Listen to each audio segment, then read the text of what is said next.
அப்ப எலியா எதுக்கு அடையாளம்னா, வெளியில ஒரு கிறிஸ்தவன் எப்படி வாழணும்.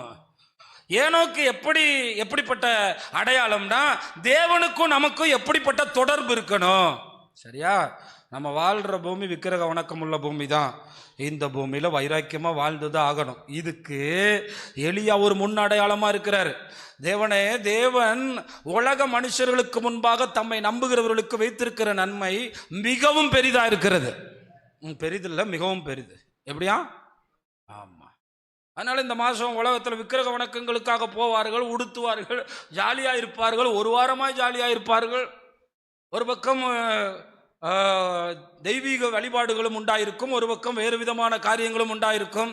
இதையெல்லாம் பார்க்கிற நீங்கள் எலியா என்கிற ஒருவனை கர்த்தர் எப்படி பயன்படுத்தினார் என்பதை நீங்கள் புரிந்து கொள்ள வேண்டும். எலியாவுக்கு அவர் ஆண்டவருக்காக பயங்கரமாய் செயல்படும் போது அவர் கூட யாருமே இல்லை. கரெக்டா எடுத்துக்கொள்ளப்படுறதுக்கு முன்னாடி தான் எலிசா வந்தார். பார்ட்னரே இல்லை, துணையே இல்லை, யாருமே இல்லை. இந்த எலியாவை குறித்து கர்த்தருடைய வார்த்தை சொல்லுகிறது. 2 ராஜாக்களின் புஸ்தகம் 2ஆம் அதிகாரம் 11ஆம் வசனத்திலே அந்த வார்த்தையை நீங்கள் கவனித்து பார்த்தால், 2 ராஜாக்கள் 2ஆம் அதிகாரம் 11ஆம் வசனத்தை பார்க்கும்போது, அவர்கள் பேசிக்கொண்டு நடந்து போகையில், இது நல்லா கவனிக்கணும். நம்ம எடுத்துக்கொடுதல் எப்படி இருக்கும்ங்கிறத நீங்க கவனிக்கணும். எப்படி போனாங்களா? பேசிக்கொண்டு. சில நேரம் வீட்டுக்காரர் ரட்சிக்கப்படாதவராக இருப்பார், அம்மா ரட்சிக்கப்பட்ட அம்மாவா இருக்கும். பேசிக்கிட்டு இருக்கும்போது அம்மா போயிடும். அப்படி அம்மாக்கள் இருக்கீங்கல்ல? அல்லேலூயா. அதனால் நான் கேட்குறேன், ஆண்டவரே எங்கள் சபையில் பெண்கள் மட்டுமே வர்றாங்களே, ஆண்கள் வர்றதில்லைன்னு. அப்போ வசனம் நிறைவேறணும்ல. ஒருவன் எடுத்துக்கொள்ளப்பட்டான், எப்படியும் வசனம் என்ன செய்யும்? நிறைவேறும். எப்படியும் வசனம் நிறைவேறத்தானே ஆகும். அப்ப நடந்து போகையில் இதோ அக்கினி ரதமும் அக்கினி குதிரைகளும் அவர்கள் நடுவே வந்தது. நான் கவனிச்சு பார்த்தேன், ராக்கெட்டுகள் மேலே போறதுக்கு மிகப்பெரிய அக்கினி பிரளயத்தை உண்டாக்கி அதன் மூலம் அபிஷேகித்தான். ஆமா, பக்கத்தில் இருக்க ஆளை பார்த்து சொல்லுங்க, ஆண்டவர் முன்னமே செலுத்திட்டார். எவ்வளவு பெரிய ராக்கெட்டு பரலோகம் வரைக்கும் போகுது. இப்போதான் நம்ம எலன் மாஸ்க் ஒரு ராக்கெட்டை மேலே செலுத்திட்டு அந்த விண்கலத்தை எந்த இடத்துல இருந்து புறப்பட்டுச்சோ அதே இடத்துல வந்து இறக்குனார் பாருங்க. உலகமே கைத்தட்டுச்சு. இந்த மாதிரி பெரிய பில்டிங் மாதிரி ஒரு விண்கலம் ராக்கெட்டை மேலே அனுப்பிட்டு அந்த விண்கலத்தை கொண்டு வந்து கரெக்டாக ஒரு இடத்துல பொசிஷன் பண்ணாங்க. ஆச்சரியப்பட்டுச்சு உலகமே. என்னென்னமோ பண்ணுறான், ஆனால் ஆண்டவர் எல்லாமே செஞ்சு முடிச்சுட்டாரு. அதுதான் நம்முடைய ஆண்டவர். உலகத்தில் எத்தனையோ விக்கிரக ஆராதனைக்காரர் இருப்பான், ஒருத்தனை கொண்டு கர்த்தர் யாருன்னு வெளிப்படுத்துவார். கரங்களை தட்டி கர்த்தரை மகிமைப்படுத்துங்க. அவருக்கு ஒரு தானியல் போதும். நாங்கள்லாம் ஆண்டவருக்காக ரொம்ப வைராக்கியமா நிற்கிறோம். அவருக்கு ஒரு எலியா போதும், அவருக்கு ஒரு தானியல் போதும். ஒரு ஆள் இல்லை, ஒத்த ஆளா கர்த்தருக்காக நின்றா. இதை மட்டும் நல்லா புரிஞ்சுக்கிறோம். நம்ம கர்த்தருக்காக நின்றா கர்த்தர் நம்மை ஆசீர்வதிப்பார். கர்த்தர் நம் பட்சத்தில் வருவார். கர்த்தர் நமக்காய் இறங்கி வருவார். நம்மளை எதிர்க்கிற ராஜாக்கள் பார்த்து சொல்லுவாங்க, இந்த 3 நபர்களுக்குள்ளே 4வதாக தேவனுடைய குமாரனை நான் பார்க்கிறேன். அதுதான் கர்த்தருக்காக நிற்கிறது. இந்த மனுஷனுடைய வாழ்க்கை முழுவதும் கர்த்தருக்காகவே வாழ்ந்தார். அக்கினி ரதமும் அக்கினி குதிரைகளும் அவர்கள் நடுவாக வந்து இருவரையும் பிரித்து, ஆமா, எலிசாவை அந்த பக்கம் தள்ளிட்டு எலியாவை அப்படியே காற்றில் மேலே கொண்டு போயிட்டார். எங்க போனாருன்னு போட்டிருக்கு சொல்லுங்க.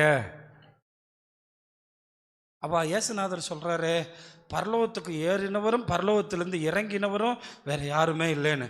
அங்கிருந்து ஏறி இறங்கி எல்லா வேலையும் செஞ்சது இயேசு மட்டும்தான். ஆனா இவங்க பரலோகத்துக்கு என்ன பண்ணியிருக்காங்க?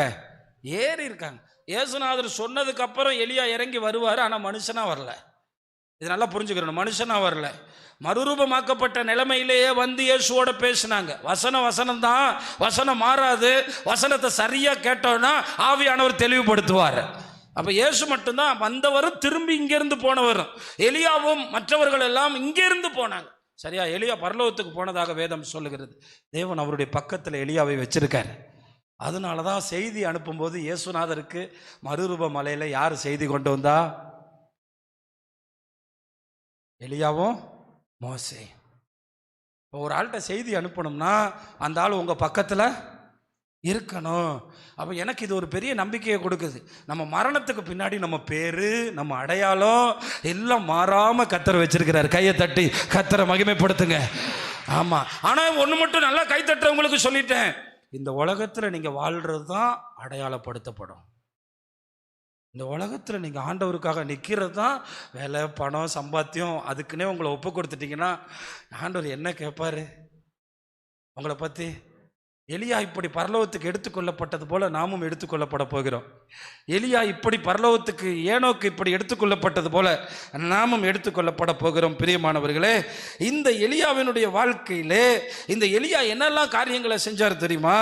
எலியாவை குறித்து நாம் பார்க்க போனோமானால் அந்த எலியாவினுடைய வாழ்க்கையில மிகப்பெரிய காரியங்களை செஞ்சிருக்கார். அந்த காலத்தில் இஸ்ரவேலினுடைய வட தேசம், வடப்பகுதியில் இருக்க 11 கோத்திரங்களும் வடக்கு இஸ்ரவேலில் இருக்க எல்லா மக்களும் பாகால் வணக்கக்காரங்களா மாறிட்டாங்க. ஆகாப், ஏசபேல் எல்லாரும் பாகால் வணக்கக்காரங்களா மாறிட்டாங்க. ராஜ்யபாரம் பாகால் வணக்கக்காரங்களா மாறிட்டாங்க. இப்படி எல்லாரும் மாறும்போது இதுதான் கடைசி கால மேகம், இதுதான் கடைசி கால அடையாளம். நீங்கள் உங்கள் பக்கத்தில் இருக்கிறவர்கள் கூட விக்கிரகத்துக்கு முன்னாக போவார்கள். உங்களை சூழ்ந்திருக்கிறவர்கள் கூட விக்கிரகத்துக்கு பக்கத்தில் போவார்கள். ஆண்டவரை நம்பின ஆகாபும் போவான். எல்லாரும் விக்கிரகத்துக்கு முழங்கால் படியிடுவார்கள். அந்த காலத்திலே தான் நாமும் வாழ்கிறோம். அப்படிப்பட்ட காலத்தில் தான் நாமும் நிற்கிறோம். அப்பொழுது நான் எப்படி வாழ்வது என்றால், எலியா உங்களுக்கு அடையாளம். எலியாவுக்கு யாரும் துணை இல்லை, கர்த்தர் துணை. உங்களுக்கும் கர்த்தர் துணை. நீங்கள் கர்த்தரை நம்ப வேண்டும். எலியா அந்த முழு பாகம் சும்மா இல்லை, கவனிச்சு பாருங்க. எல்லா ஊழியக்காரனும், எல்லா தேவனுக்கு முக்கியத்துவமா இருந்தவனும் ஆண்டவரை விட்டுட்டு பாகாலுக்கு போயிட்டான். ஏன் தெரியுமா? ஏசபேல் பாகாலை வணங்கினால் மானியம் கொடுத்தாள், பணம் கொடுத்தாள், சம்பளம் கொடுத்தாள். பார்த்தார்கள், எல்லாரும் பாகால் தீர்க்கதரிசியா மாறிட்டாங்க. யாரு கர்த்தர் பட்சம் இல்லை. ஏன்னா வந்தவங்களாம் பணத்துக்காக வந்திருக்கான். பணம் கிடைச்சவன் அங்கிட்டு தாவிட்டான், காசு கிடைச்சவன் அந்த பக்கம் போயிட்டான், புகழ் கிடைச்சவன் அந்த பக்கம் போயிட்டான், பதவி கிடைச்சவன் அந்த பக்கம் போயிட்டான், மேன்மை கிடைச்சவன் அந்த பக்கம் போயிட்டான். நான் பதவிக்காக வந்திருக்கான். ஆனா எலியா அப்படி இல்லை. இந்த எலியாவை குறித்து கர்த்தர் எப்படி அடையாளப்படுத்துறாரு பார்த்தீங்கன்னா, 1 ராஜாக்கள் 17ஆம் அதிகாரத்திலே 1 ராஜாக்களிலே 17ஆம் அதிகாரம் 1ஆம் வசனத்தை பாருங்கள். அங்கே எலியாவை குறித்து கீலேயாத்தின் குடிகளாகிய திஸ்பியனாகிய எலியா என்று கர்த்தருடைய வார்த்தை சொல்லுகிறது. என்ன குடிகளா? உங்களுக்கு எல்லாருக்கும் தெரியும், இந்த மனாசே கோத்திரம் இவங்களுக்கெல்லாம் மோசே என்ன கொடுப்பாரு? அந்த கீலேயாத்து பகுதி, யோர்தானுக்கு கீழ்ப்புறத்தில் இருக்கிறவங்களுக்கு கீலேயாத்து புத்திரர் என்று அழைக்கப்படுவார். அவர்கள் இஸ்ரவேலர்கள் தான். ஆனால் 2 விதமான கருத்து நிலவுகிறது. எலியா இஸ்ரவேலர்களில் ஒருத்தன் என்றும், திஸ்பியன் என்ற வார்த்தையை கர்த்தர் பயன்படுத்தி இருக்கிறதுனால வெளியிலிருந்து ஒருத்தனை இஸ்ரவேலர்களில் கொண்டு வந்தார் என்றும் 2 விதமான கருத்து நிலவுகிறது. நம்ம அதை குறித்து ரொம்ப தியானிக்க வேண்டாம், நமக்கு தெரியாத விட்டுருவோம். எலியா கர்த்தர் பயன்படுத்தின தீர்க்கதரிசி. எலியாவை போல நாம் வைராக்கியமாக இருக்க வேண்டும். எலியாவை போல பாகால்களுக்கு முன்னாக முழங்கால் படியிடாமல் கர்த்தரை வைராக்கியமாய் சேவிக்க வேண்டும். வேதத்தில் எப்பெல்லாம் விக்கிரகத்துக்கு முன்னாடி ஜனங்கள் முழங்கால் படியிடாமல் தைரியமாய் வைராக்கியமாய் நிற்கிறாங்களோ, கண்டிப்பாக நீங்கள் வேலை பார்க்குற இடத்துல சவால் எங்கும் வேதம் சொல்லுது, பூமி எங்கும் விக்கிரகம் நிரம்பி இருக்கான். ஐயோ, எந்த இடத்துக்கு போனால் ஐயோ, இன்னைக்கு வாழ முடியாத ஒரு சூழ்நிலை. ஆனா எலியாவின் தேவன் நம் தேவன், எலியாவின் தேவன் நம் தேவன், வல்லமையின் தேவன் நம் தேவன், எலியாவின் நம் தேவன், வல்லமையின் தேவன் நம் தேவன். தாசர்களின் ஜெபம் கேட்பார், வல்ல பெரும் காரியம் செய்திடுவார். தாசர்களின் ஜெபம் கேட்பார், வல்ல பெரும் காரியம் செய்திடுவார். கர்த்தரே தேவன், கர்த்தரே தேவன் என்றே ஆர்ப்பரிப்போம். கர்த்தரே தேவன், கர்த்தரே தேவன் என்றே ஆர்ப்பரிப்போம்.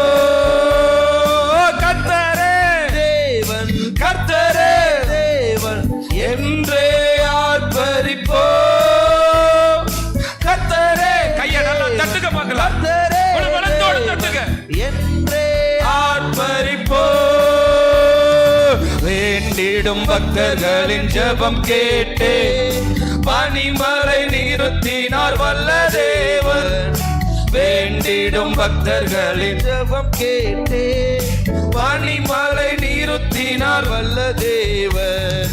பஞ்ச காலத்தில் விதவை வீட்டில் பாத்திரங்களை அவர் ஆசீர்வதித்தார். பஞ்ச காலத்தில் விதவை வீட்டில் பாத்திரங்களை அவர் எல்லாம் முழு பலத்தோடு சொல்லுங்க.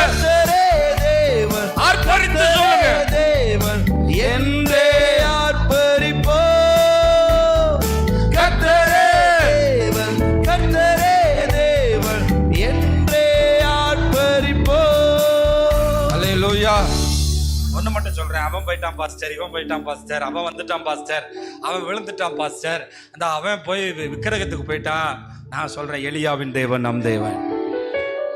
ஆண்டவர் ஏன் தெரியுமா பிலதெல்பியா சபைக்கு திறந்த வாசலை வச்சிருந்தாரு? உனக்கு பெரிய பணக்காரன் இல்லை, நீ சிமர்னா சபை மாதிரி பெரிய பணக்காரனா இல்லை, நீ ஐஸ்வர்யவானா இல்லை லவோதிக்கேயா மாதிரி, ஆனா நீ கொஞ்சம் பலன் உள்ளவன் தான். நீ மறுதளிக்காதனால உனக்கு நான் திறந்த வாசலை வைக்கிறேன், உனக்காக நான் வாசலை திறக்கிறேன். நீ மறுதளிக்கல, அதுதான் தேவன் கேட்கிறாரு. இன்னைக்கு நிறைய பேரு பவுல் அப்போஸ்தலன் தீமோத்தேயுக்கு எழுதும்போது சொல்றாரு, தங்கள் வாயினால் கர்த்தரை துதிக்கிறார்கள், தங்கள் வாயினால் பொய் பேசுகிறார், தங்கள் கிரியைகளினால் மறுதளிக்கிறார், தங்கள் பேச்சினால் மறுதளிக்கிறார், தங்கள் தொழிலினால் மறுதளிக்கிறார், தங்கள் நடவடிக்கையினால் மறுதளிக்கிறார், தங்கள் கேவலமான செயல்பாட்டினால் மறுதளிக்கிறார்கள், உண்மை இல்லாத தன்மையினால் மறுதளிக்கிறார்கள். ஆண்டவர் இன்னைக்கு எலியாவின் தேவனாய் வெளிப்பட்டார். எலியானா அதுபோலதான் நம்ம கிருபாசன சபைகளை தொடங்கினார சாதையா, அவருக்குள்ள அந்த ஆவி இருந்துச்சு. அவர்கிட்ட பாஸ்டர்மார்களே ஜோம் பண்ண பயப்படுவாங்க. பாஸ்டர்மார்களே ஒரு வார்த்தை சொல்லி நீங்க நான் சொல்லி கேட்காம போற மாதிரி போக முடியாது. கேட்காம போனீங்கன்னா சாபம் வரும், கீழ்ப்படியாம போனீங்கன்னா முடிஞ்சு. எனக்கு நிறைய பேர் கீழ்ப்படியாத பற்றி அசால்ட்டாக நினச்சிக்கிறாங்க. ஒரு தீர்க்கதரிசியை கர்த்தர் போய் சொல்லிட்டு வா பெத்தேரில் போய், ஆமாம் இப்படியே விக்கிரகத்தை கும்பிட்டுக்கிட்டே இருந்தீங்கன்னா நீங்கள் எல்லாரும் ஒரு நாள் சாவ போகிறீங்க. யோசியான ஒருத்தர் வருவான், உங்கள் எலும்பெல்லாம் பவுட்ரு பண்ணி ஒட்டச்சு நொறுக்கி கர்த்தருடைய வார்த்தையை நிறைவேற்றுவான்னு சொல்லிட்டு சொல்லும் போதே யெரொபெயாம் இப்படி கையை நீட்டுவான் பாருங்க, கை அப்படியே நின்றுடும், கை இப்படியே நின்றுடும், கை அசையாது. ராஜாவோட கையை நிறுத்திடுவார் கர்த்தர். இப்படி கை நீட்டு பேசுனா கை அப்படியே நின்றும். உடனே இப்போ யெரொபெயாம் சொல்லுவான், யா யா யா எனக்காக என்ன பண்ணு, எனக்காக ஜோம் பண்ணு. ஜோம் பண்ண உடனே கை சரியாயிரும். அத்தோட நேராக கிளம்பி வீட்டுக்கு வருவான். ஆனால் வர்ற வழியில் ஒரு வயதான தீர்க்கதரிசி இந்த காரியங்களை எல்லாம் கேள்விப்பட்டவங்க பிள்ளைங்களை அனுப்பி அவனை வீட்டுக்கு கூப்பிட்டு சாப்பிட வைப்பான். சாப்பிட்ட உடனே சாப்பிட்டு முடிக்கிறதுக்குள்ள அவனை கூப்பிட்ட தீர்க்க தரிசனமா சொல்லுவான், சாப்பாட்டில் கவனமா இருக்கணும். நான் பைபிளில் பார்த்த வர சாப்பாட்டுனால கானானை இழந்தவங்க, சாப்பாட்டுனால சேஷ்டபுத்திர பாகத்தை இழந்தவங்க, சாப்பாட்டுனால உயிரை இழந்தவங்க ரொம்ப கவனமா இருக்கணும்.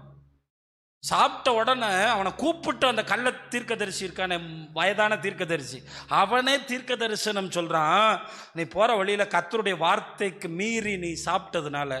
நான் கேட்கிறேன், ஒரு மனுஷனுடைய உயிர் எவ்வளவு பெருசு ஆண்டவருக்கு தெரியுமா தெரியாதா?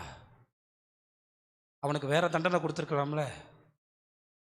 ஆனா கீழ்ப்படியாத அவனுக்கு ஆண்டவர் என்ன தண்டனை கொடுத்தாரு? உயிரை எடுத்துட்டாரு. ஆனால் அவன் சொன்ன வார்த்தையை நிறைவேற்றினாரு. கைதட்டி கர்த்தரை மகிமைப்படுத்துங்க. அவன் சொன்ன வார்த்தை எத்தனையோ வருஷத்துக்கு அப்புறம் நிறைவேறிச்சு. அவன் காலத்துக்கு அடுத்த காலத்துக்கு அடுத்த காலத்துக்கு அடுத்த காலத்துக்கு அடுத்த காலத்துக்கு யோசியான ஒரு ராஜா வந்து, அந்த ராஜா போய் இவங்களோட எலும்பெல்லாம் எடுத்து ஒட்டச்சு நொறுக்கி கல்லறையெல்லாம் தோண்டி, எப்படி தான் கண்டுபிடிச்சாங்களோ தெரியல, இது யெரொபெயாமோட எலும்பு கண்டுபிடிச்சிருவாங்க. ஏன்னா கல்லறையில் என்ன எழுதியிருக்கும்? பேர் எழுதியிருக்கும், ராஜாவோட கல்லறை. ஒட்டச்சு நொறுக்கி எலும்பெல்லாம் எடுத்து ஒட்டச்சு நொறுக்கி, கடவுளை தேடாம விக்கிரகத்தை வழிபடுறவன் ஒவ்வொருத்தவனுக்கு முடிவு இப்படித்தான் அப்படின்னு எழுதினாரு. கர்த்தரை தேடுகிற நாமோ முகம் பிரகாசம் அடைவோம், இயேசுநாதர் வரும்போது உயிர் தெழுவோம். அதனால சொல்றேன், விக்கிரகத்தை வணங்குறதுனால தேசத்துல கௌரவம் கிடைக்குதா? சோத்துக்கு மதம் மாறினவன் சொல்றானா? எங்களுக்கு வெக்கமா இருக்கா? போலாம். எங்களுக்கு அது ரொம்ப பகிமையா தெரியுதா? போய் வணங்கலாம். ஆனால் எலியாவை எடுத்துக்கொண்டவர் நம்மை எடுத்துக்கொள்ள வருவார். இந்த நம்பிக்கை இருக்கிற, எடுத்துக்கொள்ளப்படுதலை நம்பிக்கை இருக்கிறவன் விக்கிரகத்துக்கு முன்னாடி நிற்க மாட்டான், பாகால்களுக்கு முழங்கால் படியிட மாட்டான். ஒரு ஆளா இருந்தாலும் தைரியமா நிற்பான். நான் ஒரு ஆள் தான் நிற்கிறேன், குடும்பமா சேர்ந்து என்னை தள்ளிட்டாங்க சொல்ல மாட்டான். நேபுகாத் நேச்சாருக்கு பாடம் எடுத்த 3 பேர், 3 இஸ்ரேலிய இளைஞர்கள், சாத்ராக் மேஷாக் ஆபேத்நேகோ. உமக்கு தெரிஞ்சிருக்கட்டும், இப்படி ஒரு ஜாதி இருக்கிறான், அவன் விக்கிரகத்துக்கு முன்னாடி முழங்கால் போட மாட்டான், பணிய மாட்டான். அவன் சொல்றான், ஒன் மோர் சான்ஸ் உனக்கு நான் தரேன், நீ என்ன எனக்கு சான்ஸ் தர்றது? என் தேவன் ஜீவன் உள்ளவர், அவர் எங்களை தப்புவிப்பார், அவர் எங்களை விடுவிப்பார், அவர் எங்களை காப்பாற்றுவார். என்னைக்காவது பேசியிருக்கீங்களா? ஆனா ஒன்னு, கீழே இருந்து பேசும்போது அவர் மேல இருக்க மாட்டார். கீழே நீங்க வைராக்கியமா நிற்கும் போது அவர் மேல இருக்க மாட்டார். ஏன்னா அவருக்கு மேல இருக்கிற அவசியத்தை விட அவருக்காக வைராக்கியமா நிக்கிறவனை காப்பாத்துறது அவருக்கு அவசியம். அப்படிப்பட்ட தேவனை நம்ம ஆராதிக்கிறோம். அல்லேலூயா. நான் என்ன சொல்றேன், அவன் வணங்கிட்டு போறான், அவன் கண்ண பிரபஞ்சத்தின் அதிபதியா. நீங்கள் யார்? எத்தனை பேர் சொல்றீங்க, நான் ஜீவன் உள்ள தேவனுடைய பிள்ளைகள், நான் இரத்தத்தால் மீட்கப்பட்டவன், நான் எடுத்துக்கொள்ளப்பட போகிறேன். எனக்கு ஒரு வாக்குத்தத்தம் இருக்கு, உங்களுக்கு இருக்கு. இப்ப தழும்போட இருப்பேன், இப்ப பலவீனத்தோட இருப்பேன், இப்ப வெள்ளை முடியோட இருப்பேன், இப்ப தோல் சுருங்கி இருப்பேன், பிறந்த மேனியோட இப்ப இல்லை. ஆனா ஒரு நாள் இயேசு எப்படி இருப்பாரோ அப்படி நான் மாறப்போகிறேன். அல்லேலூயா. இந்த வாக்குத்தத்தத்தை யாருக்கும் இல்லைங்க. ஆமா, ஒரு அம்மா டிவியில் ஒரு ஒரு ஒரு ஷார்ட்ஸில் சொல்றாங்க, உலகத்துல கேன்சர் நோய் இல்லை, ஹார்ட் அட்டாக் நோய் இல்லை, பசி தாங்க ஒருத்தனுக்கு பெரிய நோய் அப்படின்னு சொல்றாங்க. இந்த உலகத்துல நல்லா சாப்பிடணும், சாப்பிட்டவன செத்துடணும். நான் நினைச்சேன், எல்லாத்துக்கும் நம்ம பதில் சொல்ல முடியாது. ஆனா நான் சொல்றேன், உலகத்துல சாப்பாடு கிடைக்கிறது மட்டும் இல்லை, அது இல்லை நல்லது, இயேசுவை தெய்வமாக கொண்டது தான் பாக்கியம். அல்லேலூயா. லாசருவா கூட இருக்கலாம். கர்த்தரை வணங்குறவன் பாக்கியம் உள்ளவன், கர்த்தரை வணங்குறவன் கண் திறக்கப்பட்டவன்.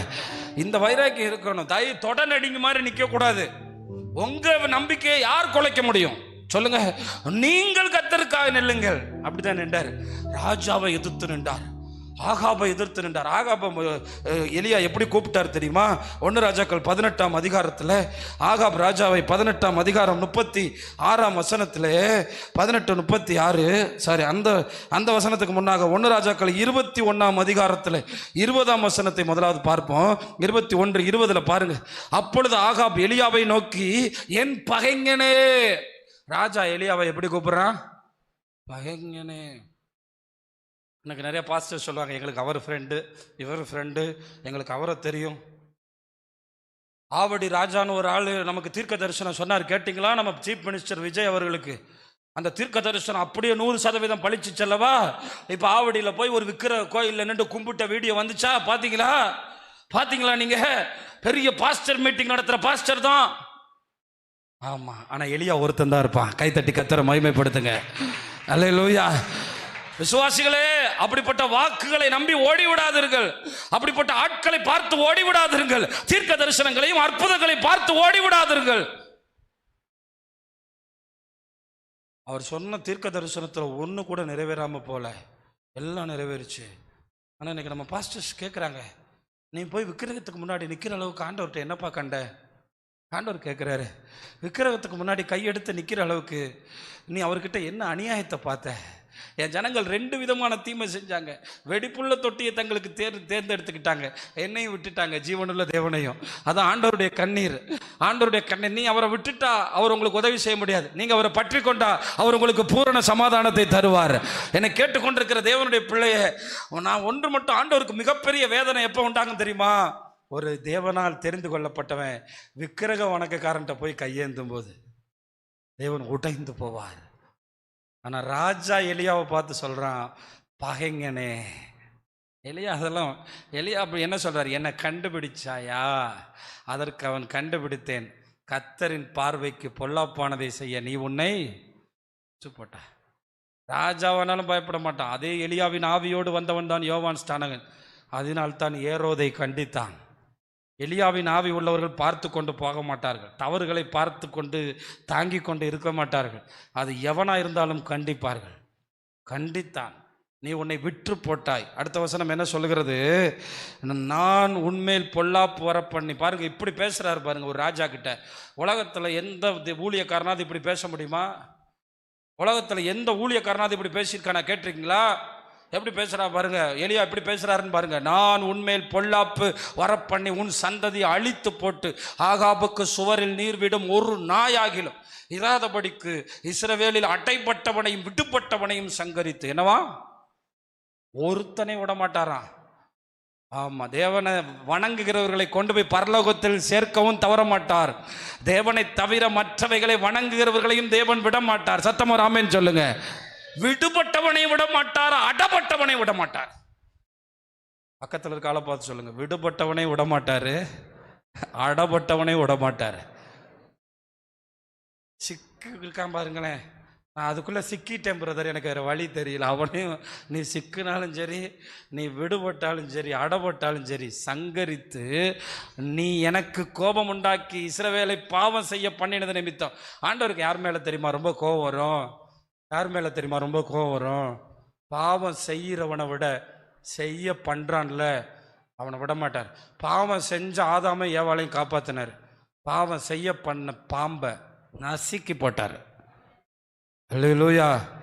அதனால தான் பாவம் செய்ய பண்ணுகிற ஏசபேல், பாவம் செய்ய பண்ணுகிற ஆகாப் ஜனத்தை கெடுக்கிற பொல்லாதவர்கள். அதனால்தான் பாவம் செய்ய பண்ண அனனியா சப்பிராள். இதெல்லாம் ரொம்ப கவனிக்கணும். நீங்கள் பாட்டுக்கு பாவம் செஞ்சால் கூட தப்பிக்கிறதுக்கு வாய்ப்பு இருக்குது. ஆனால் யாரையாவது பாவம் செய்ய பண்ணீங்கன்னா உன்னுடைய குடும்பத்தை நேபாத்தின் குமாரனாகிய யெரொபெயாமின் குடும்பத்துக்கும் அகியாவின் குமாரனாகிய பாசாவின் குடும்பத்துக்கும் சமானமாக்குவேன். எனக்கு படித்து பார்க்கும்போது என்னையா ஊழியக்காரன் அப்படியே பச்சையா சொல்லியிருக்காருயா, பச்சையா. ஆண்டவர் எலியாவினுடைய வாயிலிருந்து சொன்ன ஒரு வார்த்தையும் கீழே விழுகலை. அப்போ ஆகாப்பு பிள்ளை பெத்தானா? பெத்தான். ஆகா பேரன் எடுத்தானா? எடுத்தான். ஆகாப்புக்கு சந்ததி கிடைச்சிச்சா? கிடைச்சிச்சு. ஆனால் தேவன் அவர்களை சங்கரித்தது சாதாரணமாய் அல்ல, கொடூரமாய். உங்களுக்கு ஒன்று தெரியுமா? இன்னைக்கு விசுவாசிகள் ஏன் தெரியுமா சரியாக பொருளாதாரத்தில் வளரல? உங்களுக்கு ஒன்று சொல்கிறேன் தெரியுமா? அந்த வந்த விக்கிரகத்தை விடுறதே இல்லை. சொந்தம் பந்தம்னு பின்னாடியே நிற்கிது. அந்த சடங்கு இந்த சடங்கு 3ஆம் 4ஆம் தலைமுறை வரை சாபம் இருக்குமா. ஆனால் வந்து தலைமுறையே எனக்கு இயேசு போதும்னு சொன்னால் முதல் தலைமுறையே 1000 தலைமுறைகளுக்கு ஆசீர்வாதம். அதை வெறுத்து தள்ளுங்க. அற்ப ஆசீர்வாதங்களுக்காக பின்னாடி போகாதீங்க. ஆமாம், சமானமாக்குவேன் என்று சொன்னான். அடுத்த வசனம், ஏசபேலை குறித்து கர்த்தர் அவர் இறந்து போன பிறகுதான் இந்த வார்த்தை, அவர் எடுத்துக்கொள்ளப்பட்ட பிறகுதான் இந்த வார்த்தை நிறைவேறிச்சு. ஏசபேலை குறித்து கர்த்தர், நாய்கள் ஏசபேலை இஸ்ரவேலின் மதில்கள் அருகே தின்னும். அவ வளர்த்த நாயே அவளை திண்டுச்சு. அவ வளர்த்த நாய் தான். என்ன பிரதர்? ஜோசப் பிரதர் அவர் என்கிட்ட வந்து சொன்னார், நான் வளர்த்த நாய் தான் என்னை கடிச்சிச்சுன்னு. அதே மாதிரி அவரையாவது சுரண்டிட்டு விட்டுருச்சு. அது மொத்தமாக சாப்பிட்டுருச்சு. எக்கு வந்து பார்க்குறான், என்னடா தலையை காணோம், ஒன்றையும் காணோம், மொத்தமாக முடிச்சிருச்சான்னு. ஏதாவது பெரிய பெரிய பெரிய டாகாக இருக்கும் போல், பெரிய நாய் வளர்த்துருப்பாங்க போல். அதனால் மொத்தமாக பாட்டுட்டே என்னடா பீஸ் பீஸாக கிடக்குன்னு கேட்டால் எதுவுமே இல்லை. ராஜகுமாரத்திடா பார்த்து எடுத்துகிட்டு போங்கன்னு சொல்லுவார். என்னை கேட்குற தேவனுடைய பிள்ளைகளே, பாகால்களுக்கு முழங்கால் படியிடாமல் கர்த்தருக்கு வைராக்கியமா நில்லுங்க. ராஜாக்களை எதிர்த்தார். அடுத்தது 450 தீர்க்கதரிசிகளை எதிர்த்து முழங்கால் போட்டு ஜெபம் பண்றார். எப்படி ஜெபம் பண்றார் தெரியுமா? அந்தி பலி செலுத்தும் நேரத்தில். அந்த ஜெபத்தெல்லாம் படிச்சாதாங்க புரியும். 1 ராஜாக்களின் புஸ்தகம் 18ஆம் அதிகாரம் 36ல இருந்து போடுங்க தம்பி. 18-36 நான் வாசிக்கிறேன், கேளுங்க. எப்படி ஜெபம் பண்ண? அந்தி பலி செலுத்தும் நேரத்தில் தீர்க்கதரிசியாகிய எலியா வந்து, ஆபிரகாமுக்கும் ஈசாக்குக்கும் யாக்கோபுக்கும் தேவனாகிய கர்த்தாவே, இப்படிலாம் படிச்சு பாருங்க. அல்லேலூயா சோத்ரா சோத்ரா அல்லேலூயா சோத்ரான்னு காலையில் ஜெபம் பண்றதை விட படிங்க, அப்படியே உள்ள இருந்து ஆத்துமா துள்ளி குதிக்கும். என்ன ஜெபம் பண்ணிருக்காரு? இப்ப ஜெபம் பண்றதை கேட்டாலே கர்த்தர் இறங்கிடுவாரு. அவங்கிட்ட சொல்றாரு, தண்ணியை ஊத்துக்கடா, ஏடா நாளைக்கு இவன் கீழே இருந்து நெருப்பை பத்த வச்சுட்டான்னு சொல்லுவீங்க. நல்லா தண்ணி ஊத்து ஊத்து ஊத்து, நல்லா ஊத்து. மொத்த விறகு மேலையும் தண்ணியை ஊத்த சொல்லிட்டாரு. தண்ணியெல்லாம் ஊற்றி குடமா ஊற்றி எல்லாம் நனைஞ்சு போன பிறகு ஜெபம் பண்றாரு பாருங்க. ஆபிரகாமுக்கு ஈசாக்குக்கு யாக்கோபுக்கு தேவனாகிய கர்த்தாவே, இஸ்ரவேலிலே நீர் தேவன் என்றும். இப்ப தெரியுதா? இஸ்ரவேலும் ஒரு நாடை ஏற்படுத்தின மாதிரி உங்களை கர்த்தர் ஏற்படுத்தி இருக்காரு. அப்படிப்பட்ட பிள்ளைகளா நிக்கணும். இஸ்ரவேலுக்கு எப்படி தேவன் தெய்வமோ உங்களுக்கு கர்த்தர் தெய்வம். உங்களை அப்படி ஏற்படுத்தி உங்க ஏரியாவில் வச்சிருக்காரு. இஸ்ரவேல்ல நீர் தேவன் என்றும், என் குடும்பத்தில் நீர் தேவன் என்றும், என் வாழ்க்கையில நீர் தேவன் என்றும், நான் உம்முடைய ஊழியக்காரன் என்றும், நான் இந்த காரியங்களை எல்லாம் உம்முடைய வார்த்தையின்படி செய்தேன் என்றும் இன்றைக்கு விளங்க பண்ணும். இந்த கேளுங்களேன், இந்த ஜோம் பண்றதை கேட்டாலே தெரியுது அற்புதம். இதை படிக்கும் போதே தெரியுது அக்கினி இறங்கிரும்னு. ஏன்னா வார்த்தையிலே தெரியுதுங்க, வல்லமை இருக்குங்க. வந்துட்டு சும்மா வந்திருக்கோம், என்னை கூட்டத்துக்கு வரணுமாம்ல, பேசாம இன்னைக்கு வீட்டில் இருந்துட்டு நாளைக்கு வந்தா நல்லா இருந்திருக்குமே, இப்படி ஒரு கூட்டம் வாழுது. ஆனா இங்க ஒருத்தர் சொல்றான், அந்தி பலி செலுத்தும் நேரத்தில் உம்முடைய வார்த்தையின்படி செய்தேன் என்று இன்றைக்கு விளங்க பண்ணும். அடுத்த வசனத்துல பாருங்க, கர்த்தாவே நீர் தேவனாகிய கர்த்தர் என்றும், தேவரீர் தங்கள் இருதயத்தை மறுபடியும் திருப்பினீர் என்றும் இந்த ஜனங்கள் அறியும்படி. அப்ப தாங்க எலியா ஜோம் பண்ணி முடிச்ச பிறகு, நல்ல கவனிங்களேன், நீங்க தூங்குன மாதிரி யாருமே தூங்கல. எலியா ஜோம் பண்ணி முடிச்ச உடனே கர்த்தரே தேவன், கர்த்தரே தேவன் என்றே ஆர்ப்பரிப்போ, கர்த்தரே தேவன், கர்த்தரே தேவன் என்றே. எலியாவின் தேவன், எலியாவின் தேவன், எலியாவின் தேவன் நம் தேவன், வல்லமையின் தேவன் நம் தேவன், எலியாவின் தேவன் நம் தேவன், வல்லமையின் தேவன் நம் தேவன். தாசர்களின் ஜெபம் கேட்பார், வல்ல பெரும் காரியம் செய்திடுவார். தாசர்களின் ஜெபம் கேட்பார், ஜெபம் கேட்பார், வல்ல பெரும் காரியம் செய்திடுவார். கர்த்தரே தேவன், கர்த்தரே தேவன் என்றே ஆர்ப்பரிப்போ, கர்த்தரே தேவன், கர்த்தரே தேவன் என்றே ஆர்ப்பரிப்போ. அல்லேலூயா. அப்ப பாருங்க, அந்த வசனத்தை போடுங்க தம்பி, அந்த வசனத்தை கவனிச்சு பாருங்க. கர்த்தாவே நீர் தேவனாகிய கர்த்தர் என்று என்னை கேட்டருளும், என்னை கேட்டருளும் என்றான். எலியாவுடைய ஜெபத்திலே தெரியுது கர்த்தர் ஜெபத்தை கேட்கிறவர், பதில் அளிக்கிறவர். அடுத்து பாருங்க, அடுத்த வசனத்துல சொல்லப்பட்டிருக்கு, அப்பொழுது அப்பொழுது இப்படி எல்லாம் ஜெபிச்சா அப்பொழுதே பதில் வரும். இப்படி ஜெபிச்சா அங்க எலியாவுக்கு பேர் கிடைக்க ஜெபம் பண்ணல, இந்த ஜனங்களுடைய இருதயத்தை நீர் திருப்பினீர், நீர் என்னை அனுப்பினீர், நான் உம்முடைய ஊழியக்காரன் ஆபிரகாமும் ஈசாக்கும் யாக்கோபின் தேவனே, நீர் உடன்படிக்கையும் மகத்துவத்தையும் காக்கிறவர், நீர் எங்களை மாதிரி இல்ல. இன்னைக்கு ஒரு பேச்சு, நாளைக்கு ஒரு பேச்சு இல்ல. நீர் சொன்னா சொன்னதுதான், நீர் உடன்படிக்கை பண்ணா பண்ணதுதான், நீர் எங்களை தெரிந்து கொண்டா தெரிந்து கொண்டதான். இந்த ராத்திரியில் உங்கள்கிட்ட கேட்குறேன், உங்களை என்னைக்காவது 450 பாகால் தீர்க்க தரிசிக்கு முன்னாடி, பூசாரிகளுக்கு முன்னாடி நிப்பாட்டி உங்களை நிரூபிக்க சொன்னாரா? சுற்றி கூட பிறந்த 4 பேருக்கு முன்னாடி தைரியமாக நெல்லுப்பானா வாழ்னு விழுந்துட்டேன். விழுந்தது இருக்கட்டும், இனிமே நிலைப்பீர்களாக. அல்லேலூயா. 450 பூசாரிக்கு முன்னாடி நின்று கர்த்தரே தெய்வம்னு ஒத்தையால நிரூபிக்கிறாரு. ஆகாப் ராஜாவுக்கு முன்னாடி கர்த்தரே தெய்வம் நிரூபிக்கிறார். ஆமா, எலியா ஜோம் பண்ண மாதிரி ஜோம் பண்ணா, எலியா ஜோம் பண்ண மாதிரி யோகாவும் தேவையில்லை, உடற்பயிற்சியும் தேவையில்லை, வயிறு தானா குறைஞ்சிடும். எப்படி ஜோம் பண்ணாரு வீட்டில் போய் பாருங்க. தலை தரையில் படுற மாதிரி, தலை தரையில் படுற மாதிரி முழங்கால் படிக்கிட்டு தலையை கரெக்டாக தரையில் போட்டு 7 தடவை விழுந்து விழுந்து ஜெபிச்சாரு. ஆமாம், வந்து கேட்குறாரு, எப்பா வேலைக்காரன்ட்ட கேட்குறாரு, என்னப்பா 1ஆவது தடவை போய் பார்த்தியே கருமேகம் வந்திருக்கான்னு? ஒன்றுமே இல்லை. 2ஆவது தடவை ஒன்றுமே இல்லை. 3ஆவது தடவை ஒன்றுமே இல்லை. ஆமாம், போய் போய் பார்த்தா ஒன்றுமே இல்லை. லாஸ்ட் டைம் சொல்கிறான் கையளவு மேகம்னு. ராஜாட்ட சொல்கிறான், வண்டி எடுத்துகிட்டு வேமா போ, பெருமழையின் சத்தம் கேட்குறேன். அல்லேலூயா. பெருமழையின் சத்தம் கேட்கிறேன், போப்பா சொல்றான். இப்படி பார்க்குறான், ஆகாப் திருன்னு 3 வருஷமா 6 மாசமா என்ன பெய்யல. மழையை நிறுத்தினவன் அவன் தான், மழையை தந்தவன் அவன் தான். கைகளை தட்டி கர்த்தரை மகிமைப்படுத்துங்க. அவனுக்கு தான் தெரியும் 3 வருஷம் 6 மாசம் யாரால மழை பெய்யல, அவனால தான் மழை பெய்யல. மழையை நிறுத்தினது அவர் தான். ஆனால் யாக்கோபு எழுதும்போது சொல்றாரு, எலியா நம்மை போல பாடுள்ள மனுஷன், நம்மை போல. என்ன ஒன்று, அவன் கருத்தா ஜோம் பண்ணா, நம்ம கருத்தா ஜோம் பண்ண. நம்ம நியூஸ் கேட்டுட்டு எல்னினோ வந்துருச்சு, மழை பெய்யாது என்ன. ஆனால் நம்ம இன்னைக்கு வெள்ளிக்கிழமை ஜோம் பண்ணியிருக்கோம்ல, கர்த்தர் மழை தருவார். அல்லேலூயா.